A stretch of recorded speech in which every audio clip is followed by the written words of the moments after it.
Danışacağım bu hekayə qorxu, nifrət və ədalətsizliklə doludur. Yəqin ki, hadisənin sonunda baş verənlər yeganə qaçılmaz sonluqdur.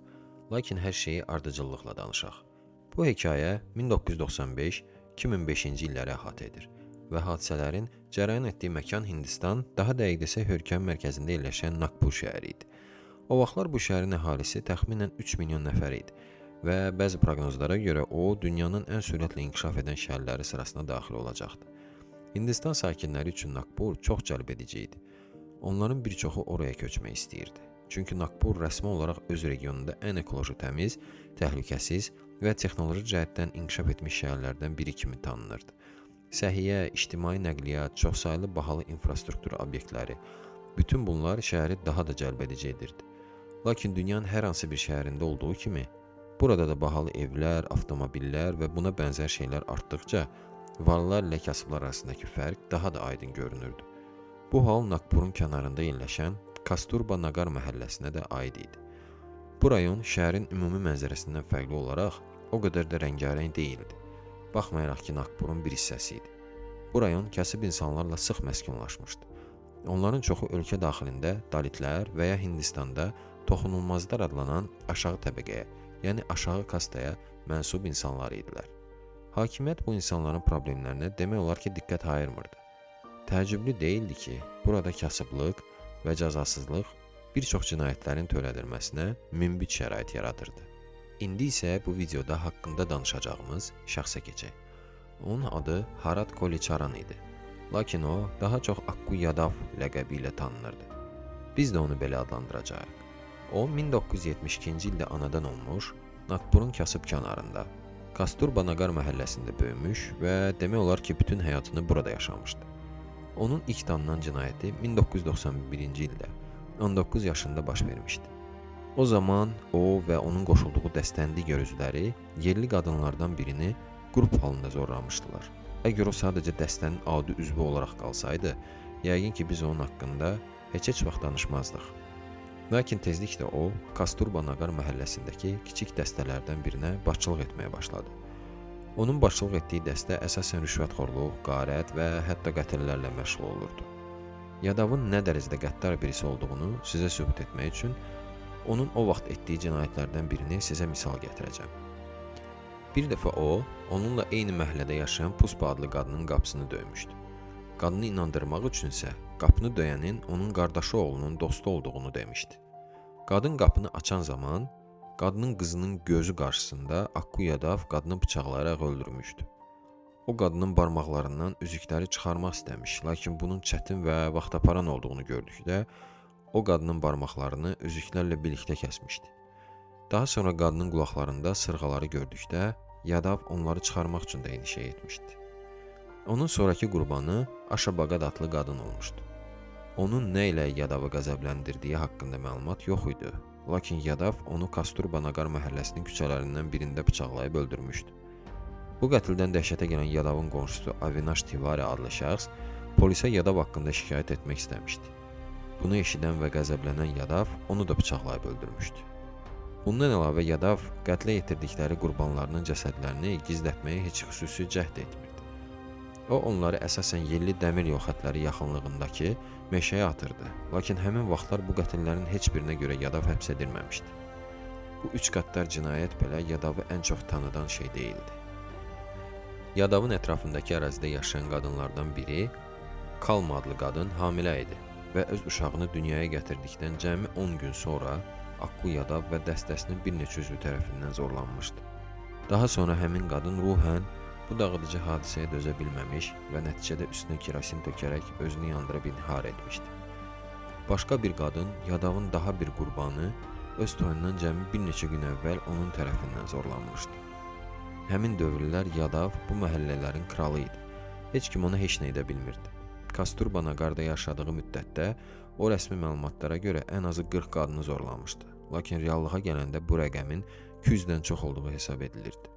Artıq yerli sakinlər qızlarını evdən buraxmamağa başlamışdılar ki, onları Yadavın gözünə dəyməsinlər.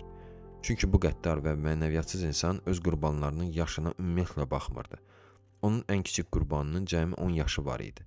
Həmin ərazidə demək olar ki, bütün qadınlar evdən çıxmamağa çalışırdılar. Evdən çıxmağı tələb edən işləri isə səhər tezdən, Yadavın küçədə nadir hallarda göründüyü vaxtlarda etməyə çalışırdılar. Təbii ki, bütün bunlardan sonra hamınızda sual yarana bilər ki, yerli polis niyə işini etmirdi? Buna iki cavab var idi. Birincisi, Hindistanda hər hansı qadının zorlanmaya məruz qaldığını etiraf etməsi onun öz-özünə pozuntu ləkəsi vurmaq kimi idi. Bu səbəbə görə də bir çox qadınlar Yadavın cinayətləri haqqında polisə şikayət edə bilmirdi. İkinci cavab isə daha sadə idi. Bu kasıb rayonda polis tamamilə rüşvətə bulaşmışdı. Yadav demək olar ki, bütün polisləri rüşvətlə alırdı. Məsələn, bəzi şikayətə cürət etmiş qadınlar polisdə sən özün pozğun qadınsan, buna görə səni zorlayıb, bir də gəlib şikayət etmə cavabını alırdılar. Daha israrlı olanlara isə polisin başqa bir sürprizi olurdu. Şikayətləri birbaşa Yadava bildirirdilər.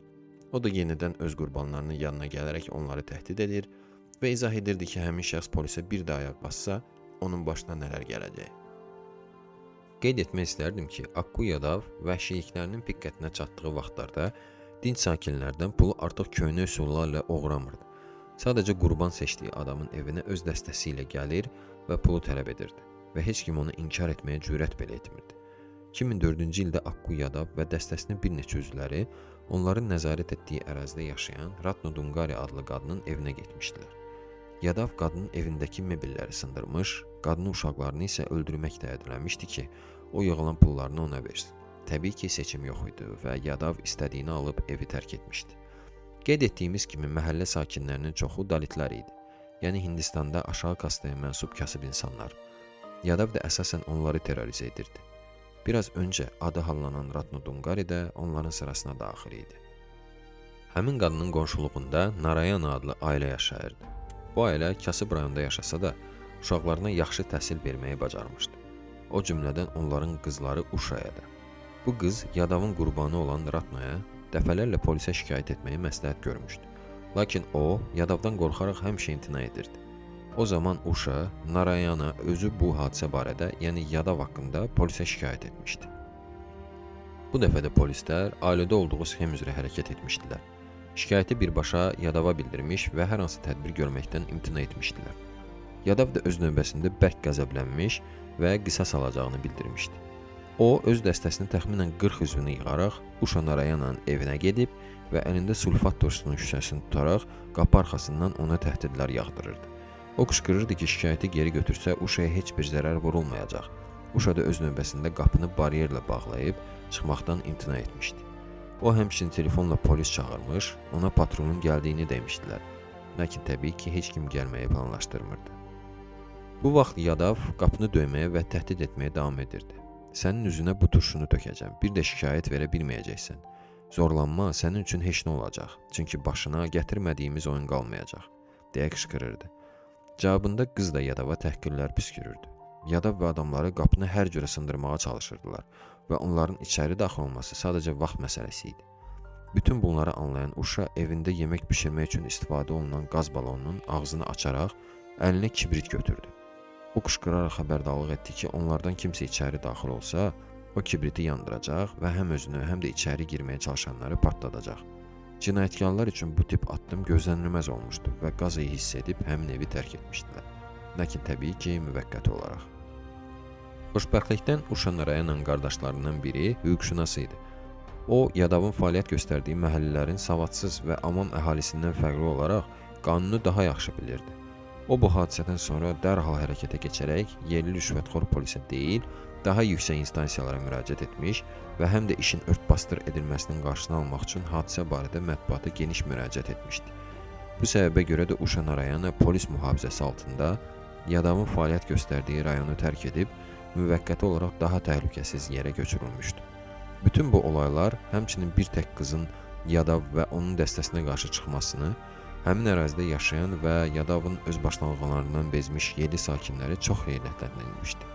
Daş və çubuqlarla silahlanan yerli sakinlər toplaşaraq Yadavın evinə getmiş və evi yerlə yeksan etmişdilər.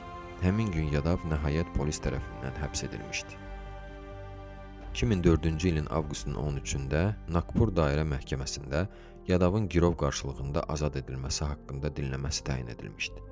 Bu o deməkdir ki, Yadav girov pul müqabilində haqqında tədbir görülənədək azadlığa buraxıla bilərdi. Daha doğrusu, yenidən rüşvətə alınmış polis onun səs-küy sakitləşənə qədər saxlamaq, daha sonra isə onu buraxmaq niyyətində idi.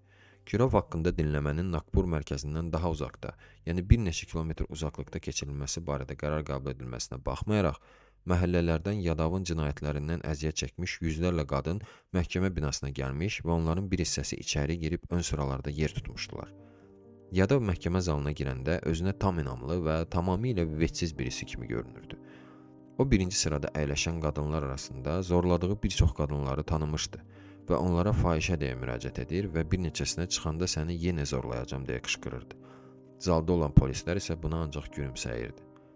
Daha sonra isə məhkəmə zalında heç kimin gözləmədiyi hadisələr cərəyan etdi.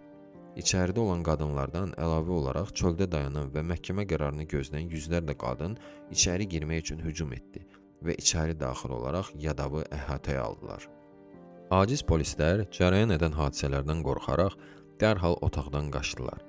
Otaqda 400-ə yaxın qadın var idi. Onların hamısı Yadavın üstünə birdən hücum etdilər. Üstlərində daşlar, biber tozları və mətbəx bıçaqları var idi. Yadav bağışlayın məni, bir daha etməyəcəm deyə yalvarırdı. Qadınlar isə öz növbəsində bıçaqları bir-birinə ötürərək ona zərbələr vurmağa davam edirdilər.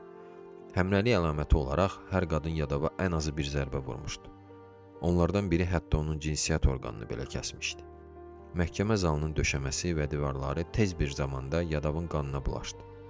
Yadav 15 dəqiqədən sonra artıq ölü idi. Amma onun qadın kütləsi cəsədini belə rahat buraxmaq istəmir və hücum etməyə davam edirdilər. Hadisədən dərhal sonra yerindəcə 5 qadın həbs edilmişdi. Lakin məhkəməni əhatə edən kütlə polisə qarşı şiddətli müqavimət göstərmiş və polis həmin qadınları azad buraxmağa məcbur edilmişdi. Hadisədən bir müddət sonra Uşa Narayana və onunla bərabər daha 40 qadın Yadava qarşı sui-qəsd ittihamı ilə həbs edilmişdi.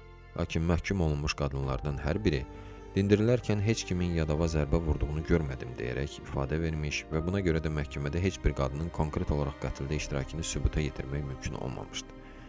Nəticədə bu iş üzrə heç kim məhkum edilməmişdi. Hindistan Ali Məhkəməsinin hakimi bu qadınları açıq şəkildə müdafiə etmiş və demişdi: onların düşdüyü vəziyyətdə başqa seçimləri yox idi. Bu qadınlar dəfələrlə polisə təhlükəsizlikləri üçün yalvarmış, lakin polis onları qoruya bilməmişdi və ya qəsdən qorumaq istəməmişdi. Əgər onlar qanunu öz əllərinə almışdılarsa, bu ona görə idi ki, qanun və hüquq mühafizə orqanları onların vaxtında heç bir məhəl qoymayaraq darda qoymuşdu. Bu hadisələrdən sonra Uşa Narayana həyatını kökündən dəyişərək doğma Kasturba Nagar məhəlləsində ictimai layihə yaratdı və onun rəhbəri olaraq çalışmağa başladı. Bu layihə məşhur rejissor Night Shyamalan'ın fondunun dəstəyi ilə həyata keçirilirdi. Fond həmçinin Clinton Global və digər təşkilatlarla əməkdaşlıq edərək 3 illik peşə hazırlığı proqramı təşkil etmişdi. Layihənin əsas məqsədi kasıb dalit icmasından olan qadın və kişilərə güclü iqtisadi müstəqillik qazandırmaq idi. Əvvəlcə özünü və övladlarını qorumaq üçün qeyri-adi cəsarət göstərən Uşa sonradan bu impulsu daha böyük məqsədlər üçün istifadə etdi və sadə bir qadından dalit icmasının güclü səsi və müdafiəçisinə çevrildi. Uşa Narayana bugün də Kasturba Nagar Community Project-in direktoru olaraq fəaliyyət göstərir və minlərlə insanın həyatını dəyişməyə davam edir. Onun hekayəsi mərdliyin və birliyin nə qədər böyük dəyişiklik yarada biləcəyinin canlı sübutudur. Sona qədər dinlədiyinizə görə təşəkkürlər. Növbəti hekayələrədək.